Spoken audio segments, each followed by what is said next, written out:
Baik, Assalamualaikum warahmatullahi wabarakatuh. Perkenalkan, saya Ferli Makan Amin, NPM 211705150 dari kelas D1 Ilmu Komputer. Pada kesempatan kali ini, saya akan membawakan materi mengenai aritmatika komputer. Definisi. Unit aritmatika dan logika merupakan bagian pengolah bilangan dari sebuah komputer. Di dalam operasi aritmatika ini sendiri, terdiri dari berbagai macam operasi, di antaranya adalah penjumlahan, pengurangan, perkalian, pembagian, dan lain-lain. Struktur dan fungsi ALU. ALU memiliki berbagai komponen elektronika di dalamnya, yaitu berupa sekumpulan transistor yang dikenal dengan nama logic gate. Logic gate yang berfungsi untuk melaksanakan operasi aritmatika dan operasi logika.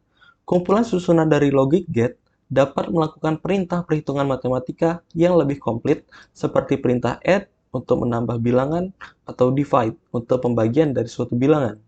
Operasi logika atau logical operation meliputi perbandingan dua buah elemen logika dengan menggunakan operator logika, yaitu yang pertama sama dengan, yang kedua tidak sama dengan, yang ketiga kurang dari, selanjutnya lebih dari, selanjutnya lagi kurang atau sama dengan, dan yang terakhir lebih dari atau sama dengan.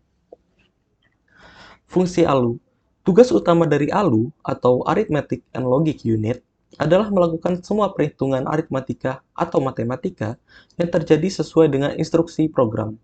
ALU melakukan operasi aritmatika yang lainnya, seperti penjumlahan, pengurangan, dan pembagian dilakukan dengan dasar penjumlahan, sehingga sirkuit elektronik di ALU yang digunakan untuk melaksanakan operasi aritmatika ini disebut adder. Rangkaian utama untuk melakukan perhitungan ALU. Yang pertama ada adder. Rangkaian ALU, Arithmetic and Logic Unit, yang digunakan untuk menjumlahkan bilangan dinamakan dengan adder. Karena adder digunakan untuk memproses operasi aritmatika, maka adder juga sering disebut rangkaian kombinasional aritmatika. Ada terdapat ada tiga jenis adder, yaitu yang pertama, rangkaian adder yang hanya menjumlahkan 2 bit disebut half adder. Yang kedua, rangkaian adder yang menjumlahkan 3 bit disebut full adder. Dan yang ketiga, rangkaian adder yang menjumlahkan banyak bit disebut parallel adder. Half adder. Rangkaian half adder merupakan dasar dari penjumlahan bilangan biner yang masing-masing hanya terdiri dari 1 bit. Oleh karena itu, dinamakan penjumlahan tak lengkap. Yang pertama, jika A sama dengan 0 dan B sama dengan 0 dijumlahkan, maka hasilnya S atau sum sama dengan 0. Jika A sama dengan 0 dan B sama dengan 1 dijumlahkan, maka S atau sum sama dengan 1. Yang ketiga, jika A sama dengan 1 dan B sama dengan 1 dijumlahkan, hasilnya sum sama dengan 0. Dengan nilai pindahan C atau carry out sama dengan 1. Dengan demikian, half adder memiliki dua masukan, A dan B, dan keduanya keluaran S dan C. Terlihat bahwa nilai logika dari sum sama dengan nilai logika dari gerbang XOR, sedangkan nilai logika C sama dengan nilai dari gerbang logika AND. Full adder. Full adder mengolah penjumlahan untuk 3 bit bilangan atau lebih, atau bit tidak terbatas. Oleh karena itu, dinamakan rangkaian penjumlahan lengkap. Perhatikan tabel kebenaran dari full adder berikut. Baik, selanjutnya. Representasi integer. Semua bilangan dapat direpresentasikan dengan hanya menggunakan bilangan 0 dan 1 untuk keperluan penyimpanan dan pengolahan komputer, karena tidak perlu menggunakan tanda minus dan titik. Hanya bilangan biner yang dapat merepresentasikan bilangan. Representasi nilai tanda. Penggunaan unsigned integer tidak cukup untuk merepresentasikan bilangan integer negatif dan juga bilangan positif integer. Karena itu, terdapat beberapa konversi lainnya meliputi perlakuan terhadap bit yang paling berarti atau paling kiri di dalam Word sebagai bit tanda. Apabila bit paling kiri sama dengan 0, maka suatu bilangan adalah positif. Sedangkan jika bit paling kiri sama dengan 1, maka bilangan bernilai negatif. Misalnya, di sini terdapat plus 18, maka bilangan binarnya adalah 00010010. Lalu yang selanjutnya ada negatif 18 dengan bilangan biner 10010. Sign magnitude atau nilai tanda. Yang selanjutnya ada kekurangan representasi nilai tanda. Penambahan dan pengurangan memerlukan pertimbangan baik tanda, bila, maupun nilai relatifnya agar dapat berjalan pada operasi yang diperlukan. Terdapat dua representasi bilangan 0. Di sini yang pertama ada positif 0, 10 sama dengan 000, 000. Lalu yang selanjutnya ada negatif 0, 10 atau 0, 10, yaitu 100, 000. Sign magnitude. Hal ini tidak sesuai untuk digunakan karena akan menyulitkan pemeriksaan bilangan 0.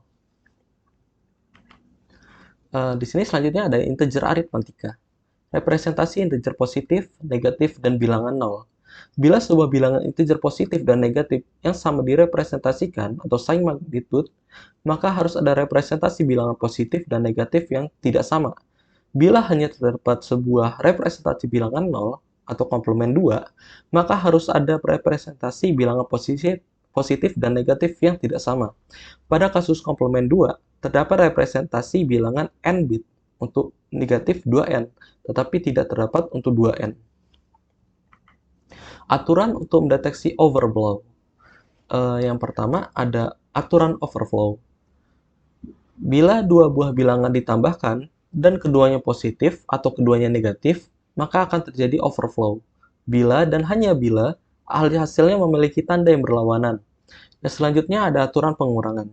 Untuk mengurangkan sebuah bilangan atau subtrahend dari bilangan lainnya, minuen, anggaplah komplement 2 subtrahend dan tambahkan hasilnya dengan minuen. Yang ketiga ada pembulatan. Teknik pembulatan yang sesuai dengan standar IEEE adalah sebagai berikut. Yang pertama, ada pembulatan ke bilangan terdekat. Hasil dibulatkan ke bilangan terdekat yang dapat direpresentasikan. Yang kedua, ada pembulatan ke arah atas. Hasil dibulatkan ke atas, ke arah tidak terhingga positif. Yang C, pembulatan ke arah bawah. Hasilnya dibulatkan ke bawah ke arah tidak terhingga negatif. Yang ke D, pembulatan ke arah 0. Hasil dibulatkan ke arah 0. Yang selanjutnya ada floating point representation. Menyatakan suatu bilangan yang sangat besar atau sangat kecil dengan menggeser titik desimal secara dinamis ke tempat yang sesuai dengan menggunakan eksponen 10 untuk menjaga titik desimal itu. Sehingga range bilangan yang sangat besar dan sangat kecil untuk direpresentasikan hanya dengan beberapa digit saja. Dinyatakan dengan notasi A sama dengan M, E, tutup kurung, di mana A sama dengan M kali RE, yang mana R itu radix, M itu mantissa, dan E itu eksponen. Floating point arithmetic. Aritmatika, floating point, penjumlahan atau pengurangan. Langkah-langkah yang dilakukan untuk menambah, mengurangkan dua bilangan floating point. Yang pertama, bandingkan kedua bilangan dan ubah ke bentuk yang sesuai pada bilangan dengan nilai eksponensial lebih kecil. Yang kedua, lakukan operasi penjumlahan atau pengurangan. Yang ketiga, lakukan normalisasi dengan menggeser nilai mantissa dan mengatur nilai eksponensialnya. Yang kedua, perkalian. Algoritma umum untuk perkalian dari bilangan floating point terdiri dari 3 langkah. Yang pertama, hitung hasil eksponensial dengan menjumlahkan nilai eksponen dari kedua bilangan. Yang kedua, kalikan kedua bilangan mantissa. Yang ketiga, normalisasi hasil akhir. Yang ketiga, ada pembagian. Pembagian dari dua bilangan floating point dengan bentuk X sama dengan MX dikali 2A dan Y sama dengan MX dikali 2B setara dengan X per Y sama dengan dalam kurung MX per MY tutup kurung dikali 2A dikurang B.